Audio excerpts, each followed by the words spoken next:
Hey everyone, this is Sean Moore and Natasha Swayze from Operation Frontline Families. And you're listening to Caregivers Uncorked, our podcast, the show that talks about all things caregiving, specifically those topics that oftentimes are not talked about. And tonight, I guess you may be viewing today, this in the today morning. or in the morning. Good morning, good afternoon, right? Good night. Good night.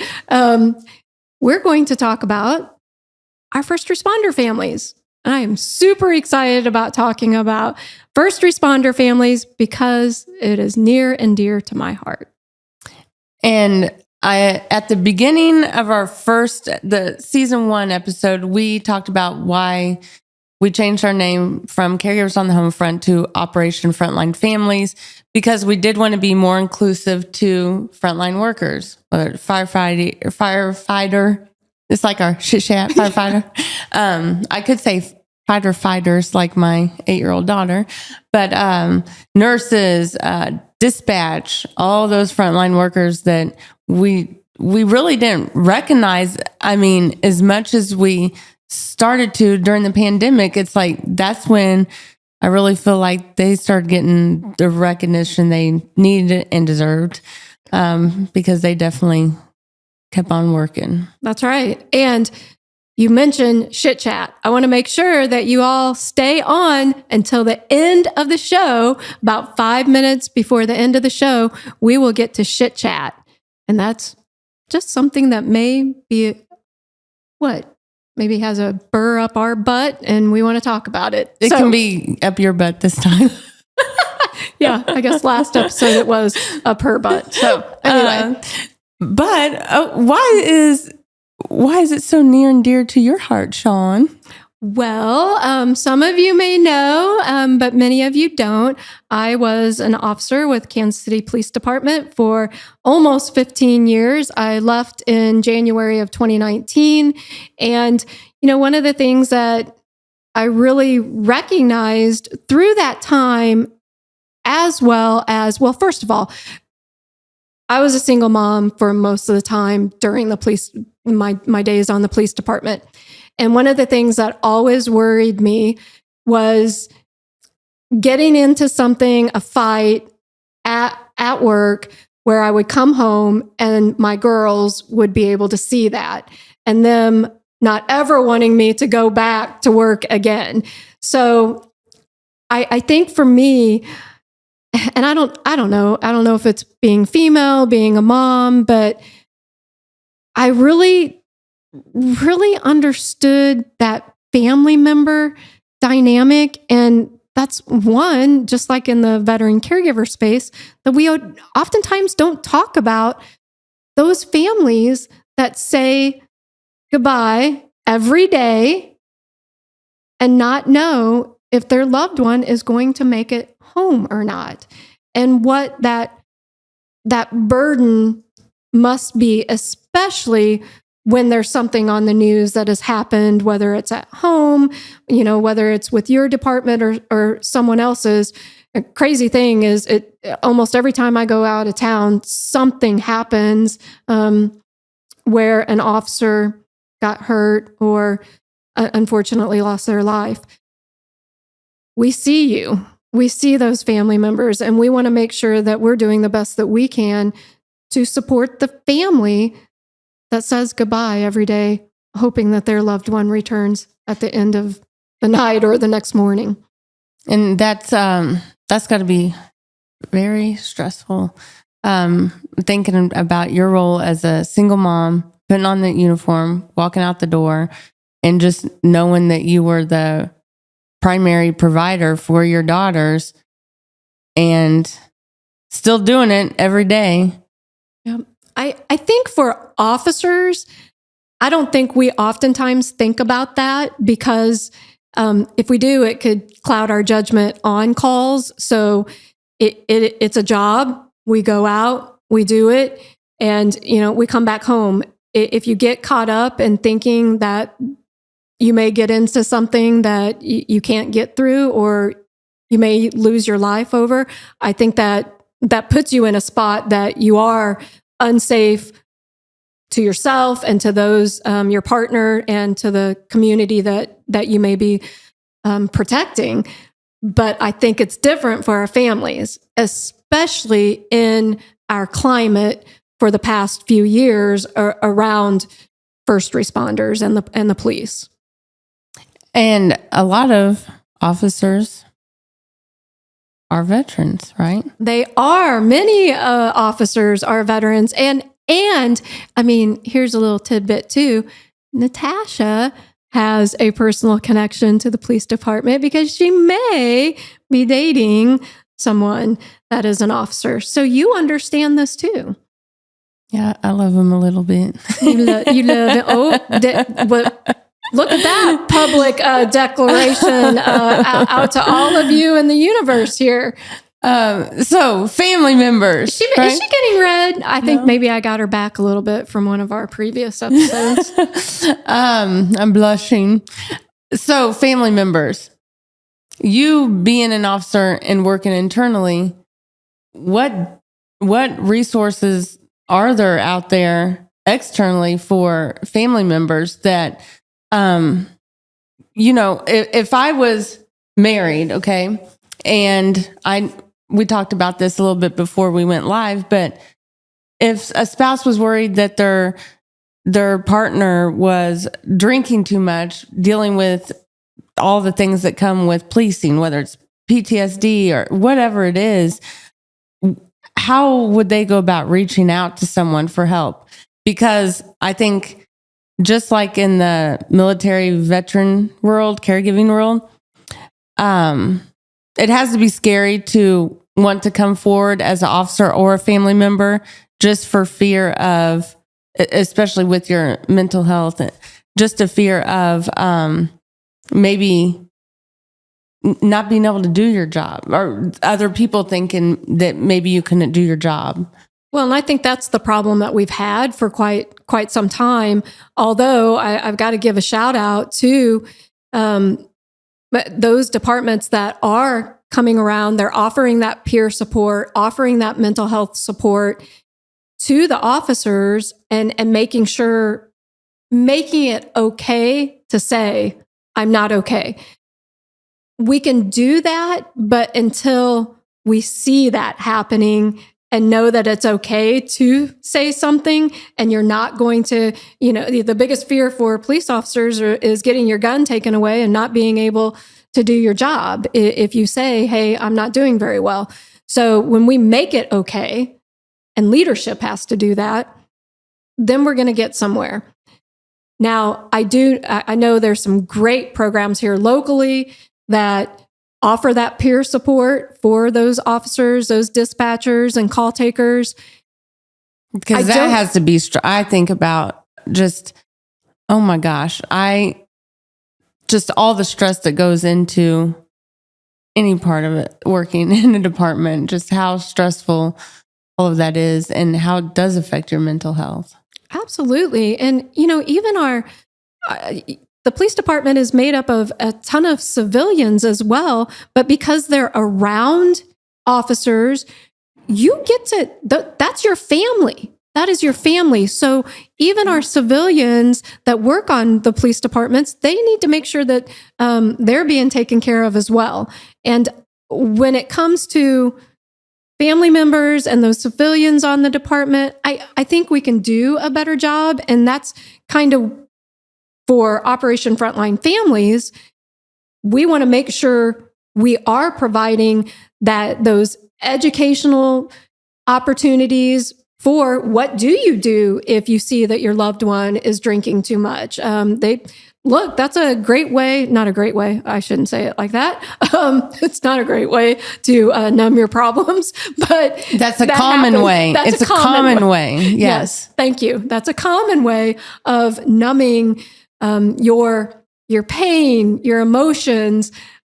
Those calls are on top of you day in and day out, and oftentimes you don't get that time to process. And we do it at the end of a bottle of beer or a bottle of whiskey or what have you, which our family members see that. Oftentimes other people aren't going to see that, but the family sees it. But they need to be educated, just like you said, who do I call? How do I have that conversation with my loved one? What does post-traumatic stress look like? And when do I need to speak up for my loved one? What does it look like in a crisis? Unfortunately, in this line of work, we have officers that are dying by suicide. Yet, just like in the veteran caregiver space, if we are not educating those family members on what to look for and who to contact if they see something that is just not going well, how are they supposed to know? Right. And I don't think we do a good enough job of that. And then I was thinking too, what I'm thinking of, partners riding around in a car together for 10 plus hours a day. Is there any training for officers? Is it a standard? Is it a norm for them to get training so that they can support that person that they're in a car with 10 plus hours a day? Or, what is there for them, or how would they take steps? So I have to give a fun fact out here first, because you are in a car with your partner for at the Kansas City Police Department 10 hours a day. One of my partners was the first one that knew that I was pregnant. And it wasn't his baby. So there's that. So you get really close to the people you're riding with. But oftentimes it is hard to say, hey, I'm not doing well, or that call really affected me. But we have to make it okay. And I do believe that some departments... and real quick, you're not pregnant now. Hell no. Just to clarify that. Did it sound like I was? Well, I guess you did say it's been that you're not an officer right now. So, no, okay, that's saved. But I was like, oh dear. This girl had a baby when she was 40. There's no more babies happening. Not this girl, This girl. No more. That girl. Love my baby to death, but she's 13 now. But no more babies coming out of this. Sorry for the interruption. I just wanted to clarify that because I feel like someone would just chime in on that and then, Yeah, not happening here. But so back to what do you do? I think we have to make a culture at the police departments and fire departments and other hospitals. I mean, yes, trucking companies, gosh, construction. There's so many of our frontline workers where they can't come forward and say, I'm not doing well. That takes a leadership shift in making it okay for these officers and others to say, I'm not doing okay. But it also, like if you're a family member or you happen to be an officer that's listening to this, we have to make it okay with each other. And we have to call each other out. Natasha and I do that. When you are friends, you're not only coworkers, you become friends with someone that you're in a sector with, you're riding around for 10 hours a day with. Hey, be that friend. Be that friend and speak up. Yeah, and again, it's hard to have those conversations. It's scary. I think a lot of times people don't want to ask because they don't want to know, because how scary is that, when a loved one tells you that, yeah, I am having thoughts. Well, it is scary. Or I have attempted, or, Right. And that is scary for a family member. For sure. I've been through that. I can absolutely remember the first time that I did ask my husband if he felt like killing himself. I can remember it plain as day. We were in the bedroom and I knew he wasn't doing well. It may have been a little bit easier for me because I feel like I asked that question a ton of times as an officer. Yet when it's your loved one and you get the yes back, one, you need to know, you have to feel comfortable enough to know what to do if you're going to get that yes answer. Then what? Do I call the police? Do I call, if the person has a therapist, do I call their therapist? Do we go to the ER? What ER? There's lots of things in that. And there's lots of misconceptions too with that. People that aren't in the mental health field, they think, someone's suicidal. We have to lock them up somewhere to prevent them from harming themselves. But that's a great point to make. I actually thought that when I first met my husband. I didn't know what I didn't know. And someone can have... Well, it's common sense. I mean, it's really common sense to think that. Like, we have to keep this person safe, so let's put them somewhere where they don't have access to anything that would harm them. Right. But that's not the case. Right. It's not the case. We can have thoughts of harming ourselves, not have a plan, and not have any intention of killing ourselves. So for those family members who get that yes answer, there are other questions to follow up with that. And for those that are listening that may be in this spot themselves, 988, make sure you know the crisis line is 988. We all may need that. And family members can call that. If you don't know what to do and you have a loved one, you have a child that you believe isn't doing it well, you can call that number 988 and get some professional help. You can ask questions in case you don't know what to do. And I love that we are more inclusive now in our organization with family members, and we're national. So we're not just talking KCPD here, even though we love KCPD, right? Yep. For our personal reasons. But our organization can provide services to any frontline family all over this country. So I think that's pretty cool. Absolutely. So if you're listening in South Dakota or Texas, anywhere, Florida, North Carolina, anywhere in the country, we have services for those loved ones, for those family members and the children in the homes. Absolutely. And so we did not change our mission. We've always done that. I think our biggest thing, many frontline worker families do not identify as caregiver. So we were missing you all, and we don't want to miss you all. We want to make sure that my passion from working on the police department shines through, and we support you as well. We know that it's a difficult lifestyle, and you don't know what you don't know. I didn't know what I didn't know. And we want to be able to impart that, our trial by fires to you. So maybe you don't have to go through something that maybe we have gone through. And our name, I love how you said it's always been our mission, but our name changed because of wanting to be more inclusive. And those frontline workers, I could kind of see how why they would not identify as a caregiver, because lots of times people think caregivers are, they help their aging parents, or they are caregivers to someone who cannot physically care for themselves, who are in bed and, can't care for themselves.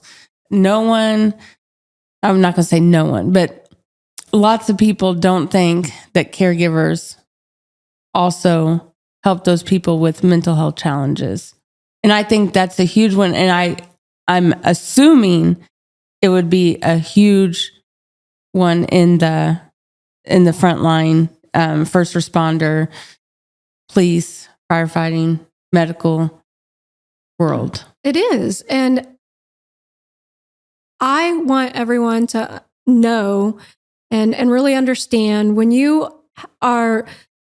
loving on a loved one that has some mental health challenges, whether that be your spouse, your partner, one of your kids, that's challenging.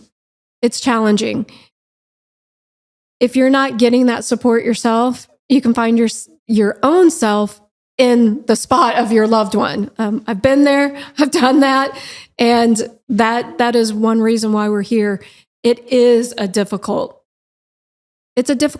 task, especially when you're not being recognized for what you're doing behind the scenes for that person who does have some mental health challenges. You may be making sure they get out of bed. You may be making sure they take a shower and they're grooming, doing their personal hygiene every day. You may be monitoring them when they aren't doing well or they have those thoughts of suicide. There are so many things, and we can't put past the fact that many of these frontline workers, firefighters, police officers, everything else that we talked about, you get hurt on duty. So there's physical aspects there too, where you may not be a caregiver long term, yet you may be a caregiver for a little bit because of some on-duty injury. And you need support through that. Plain and simple. Don't do it alone. Don't do it alone. And so with that, I do want to let everyone know that we do have programs and they're getting ready to start up. Our Trauma Reboot, I think that's great for, that's a great program for family members to plug into. And I think a lot of them will find that they may have some trauma because of their partner's or spouse's service. And going back to childhood trauma, there's a lot of different traumas that come up in that class. But I think that's a great group for first responder families. I think that our Homefront Hangout for those kids in first responder families it's our peer-to-peer support for them. And I think that's a great way to connect other kids to those family members, to those kids in first responder homes. Yeah, because it's different. We know it's different for our kids. Not many have parents that go to work and may not come home, and where we may not be telling our kids that, yet they watch TV. They have their phones. They know what's going on, probably more so than we even think. I know my kid knows way more. Her dad is still an officer, and I know she worries about that and thinks about it a lot. We have to recognize that we may not see our kids voicing their concerns, but I can guarantee you they're thinking about it. And if we put them around other first responder kids, one of my daughter's friends is a first responder kid, and I know that they talk about things. And we've got to make sure that our kids are in that space to be able to do so. Yeah, I can't imagine being a child, and especially like you said in this climate, where so much hate has been thrown at our officers. I can't imagine being a child and knowing and maybe not knowing specifically, but just knowing just a little bit how scary that would be. It is, because that's just mom or dad, right? That's just their mom or dad doing their job. And it is scary. Yeah. So with that, kind of ended, I'm like, oh, it's don't end it like that. No. Yeah. I know it made me kind of sad to think about those tiny people that, it is sad. But our organization, Operation Frontline Families, has great programs to help support those kids and family members. Absolutely. Yeah. And we want you check our website out, operationfrontlinefamilies.org. Our programs are on there, and we cannot wait to get our frontline workers, family members involved in what we're doing, and giving you maybe that peace of mind of being around others and that education that you may need to help your loved one through their challenges. It's not an easy environment. And with that comes our chit chat. Chit chat. And what's that going to look like today, Natasha? Well, I don't know. You're the one that You're supposed to go for it. Oh boy, I'm supposed to go for it. I think for me, my time on the police department was one of the best times. Okay, but this is shit chat. So I'm going to do a little shit chatting. Our leaders have to make it okay for us to speak up and say, I'm not doing well. And they don't need to go, well, that's bullshit, or don't believe you. And also, one of the things that really, really was difficult for me, really difficult, was being an officer and watching our department do everything for family members who had maybe been in a car wreck, had a medical diagnosis such as cancer, and how our department rallied around those officers and that family. Yet, when my husband first attempted suicide, there was no support. Very few reached out to me and asked if I was okay. And this was after staying home for 3 months from my job. It's difficult. Mental health challenges should be the same as physical health challenges. And if you know of your neighbor, your fellow officer that may have a family member that's going through something mentally, know that they should be supported just like the person that has cancer. They also need help.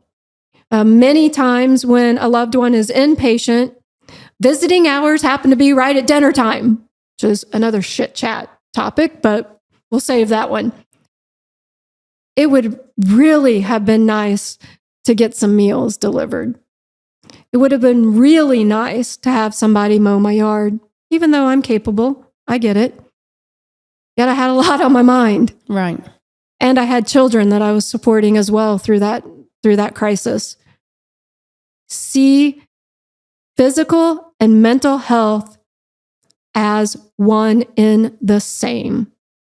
We must make it okay for people to speak up about our mental health and not have any judgment thrown our way. Just like if I said, I have cancer, I know everybody would rally around me, but would you rally around me if I was going inpatient? Yes, Because I would. wasn't. I know you would. And I know a lot of No, they wouldn't let me bring you dinner. I was going to say I'd bring dinner, but some programs. But anyway, that's my shit chat. Let's make it okay for those that are having mental health challenges to speak up, to get that help that they need while we're supporting the family in what they need as well. I will tell you, I had a great officer from a different department call me and reach out, the ones that did respond to my husband. And that was, man, it was like, oh my gosh, I can't believe you're calling me and making sure I have resources. It meant the world to me. But we have to do that internally on our own departments. With that, everyone, go follow us on Caregivers on Court on Instagram, on Facebook. Check out our YouTube where you can see us, not only listen to us, subscribe, like, share, do all that. And we'll see you next week. bye.